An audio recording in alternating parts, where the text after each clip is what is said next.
Minutes. Oh, hey everyone, and welcome to One Email, Two Takes. I'm Will Allred, joined by Christina Finsath. If you haven't been here before, what we do is we take an email that we've received. This week, the email that we got might be the worst email I've ever seen. Christina, I don't know how you got this in your inbox, but holy cow. But we're going to try to rewrite it and do our best. I'm going to showcase a framework that I particularly like to use. I took a quick peek at Christina's. I know it's quite good as well. But quick introductions, right? So I'm Will Allred. I'm one of the co-founders at a company called Lavender. We help sales reps write better emails faster. It's a Chrome extension. It's free to try. It's everything from personalization research to writing feedback. And Christina is an advisor with us. I am. I'm an advisor too. Yeah. I feel like we've been together for a hot minute now. I feel like I have to look back and see the history there, but yes, I'm an advisor at Lavender, who I'm a big fan of, obviously. And I also am outbound growth marketing for Greenhouse. So lots of fun stuff. I love outbound email. I'm constantly in the weeds, breathing it, living it, iterating on it.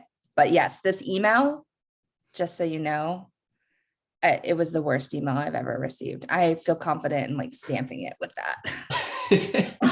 And it like didn't get any better when I went and like pulled up the website either, right? I know. You could tell it's a systematic issue across the entire company. Yes. All right, I'm gonna read through this. Or do you want to read through this, Christina? I just had to relive it and typing it out. Why don't you read it, Will? I'll read it. Subject line: your prospects are uncertain and profitability is at risk. Hi, Will. With so much content flooding the market, buyers in your space are struggling to wade through all the noise. Uncertain buyers are unlikely to complete a purchase at all. In fact, uncertainty can reduce their likelihood of making a major purchase by up to 160%. Sellers at best-in-class organizations are now positioned to help buyers make sense of this flood of information. We help our clients make better use of their content to create an online experience that gives their prospects more confidence in their buying decisions. These integrated solutions then hand the sales organization what they need to cut through the noise your competitors are making in your space. We'd love to arm you with some new ideas to help keep you ahead of the curve. Would you like to use this link to select a time most convenient for you? Full booking link included. If you prefer to volunteer time, we're sure we can make it work for you. Regards, dear sweet rep, who definitely didn't write this, and it definitely came from the marketing department who built their website. Because Christina, I went on their website trying to figure out what they do, and it took me a solid like 5 to 10 minutes, and I'm still not sure. Yes, I have no clue what just happened. I don't know how you got their message.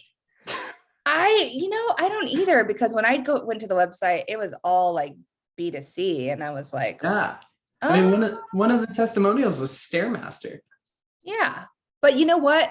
After doing some digging, I did find where they try to fit into the SaaS space. And I was like, oh, okay. But then why not like lead me to that information? Because no one's going to go on there and search for 5 minutes to figure out how you fit in with them. They're leaning on you to tell them that.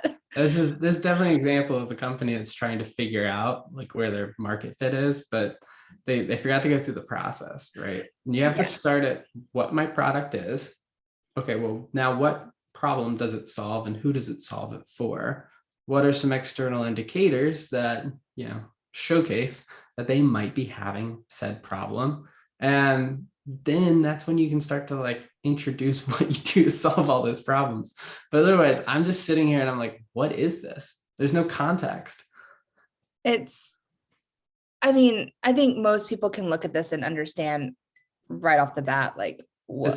It's It's heavy. No one's going to read all this. The subject line lost me, to be honest with you. I was like, what? You saw the Sounds subject like, line, you're like, this is gonna be good. yeah. I was like, hey, I'm saving this in my sales hacker folder. Which by the way, I do put a lot of sales emails in there, just for inspo. But yeah, as soon as I saw that subject line, I was like, this sounds like a really good thriller title. Yes. Your All right. prospects are uncertain. We know this email is terrible. I Yes. took an approach. I used the Stairmaster testimonial Okay. as my muse for this email. So I'm assuming I'm reaching out to an e-commerce brand, or a brand that's getting into e-commerce. And so I just went with an easy to observe fact, which is, what do they use for their e-commerce store? Turns out their software actually plugs in 2 e-commerce platforms. They have an e-commerce platform, ties back into a full system of like logistics tools.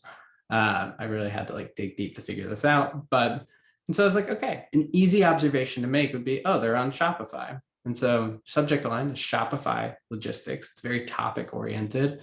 You'll see within the message, ties back. Hi, Will, looks like you're using Shopify for your storefront. How are you liking it?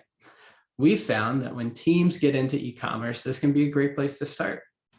Our customers, like Stairmaster, needed a storefront that could account for real-time logistics. If that's something you're looking into, let's connect. And even like storefront, I might like say website. Yeah. Just site to keep it shorter. But like that sort of simplifies it down to, I make this observation, based on that, this is typically how you got to using that. That's what I typically see. I get the space. I'm aware, because we have customers like Stairmaster, providing some credibility back to that observation. And I'm tying it back to a problem that I'm able to derive from that. Something you're looking into, let's connect. Very simple, very short, aligns with best practices of keeping it, to 0 or 1 question. It's between 25 and 50 words. It's short and simple. I love this. Yeah. And you took the obvious route of like leaning into e-commerce. I actually was so dumbfounded that I got this email that I was like, I have to figure out how this fits into SaaS, or I love it. what's this have to do? So I took a little bit of a different approach, but I feel like we followed somewhat of a similar model here. And I built this around like some of the SaaS solutions that they were talking about, their platform helping. So I said, Will, notice Lavender has a subscription-based model, thought I'd reach out, founders in similar companies. And then this was the hard part. I couldn't find like non-e-commerce companies on their site to kind of help with this, but I just put in some filler, right? Risk customers jumping ship to competitors because of a complicated subscription experience, which can be true. And so I use my little carrot because I love it. Our platform simplifies it with a better recurring billing process and deep subscription analytics. Curious if you struggle with the same, worth a chat. So I was like very intentional in trying to figure out how I could fit this in based on like the fact that they're reaching out to me as like their ICP, or you, right? So I took somewhat of a similar approach, but I ended with a question. I did end with that.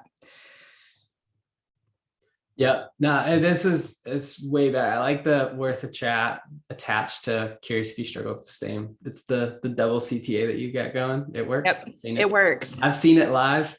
The noticed Lavender has a subscription model. You just start with an observation, and then it makes it clear that you're not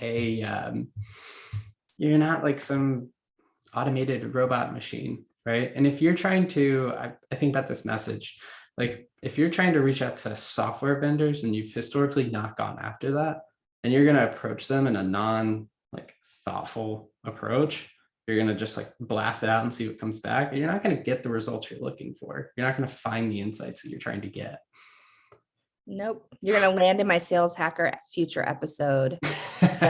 No, I'm kidding. Sometimes we look at good emails. I'm not, but anyway, I think this one was a doozy, but yeah, I was going to say, maybe I need to put them on my prospecting list for Lavender. Actually, okay, we'll talk about that after. We'll talk about that. Oh, thanks everyone for joining One Email, Two Takes. Again, Will, Christina, join us every week where we absolutely shred some bad emails, and sometimes they're actually not that bad, but we rewrite them and we offer our explanation for what's going on behind the scenes. If you enjoy this, subscribe to Sales Hacker. It's on their YouTube, goes out via their email every week. Thanks, y'all.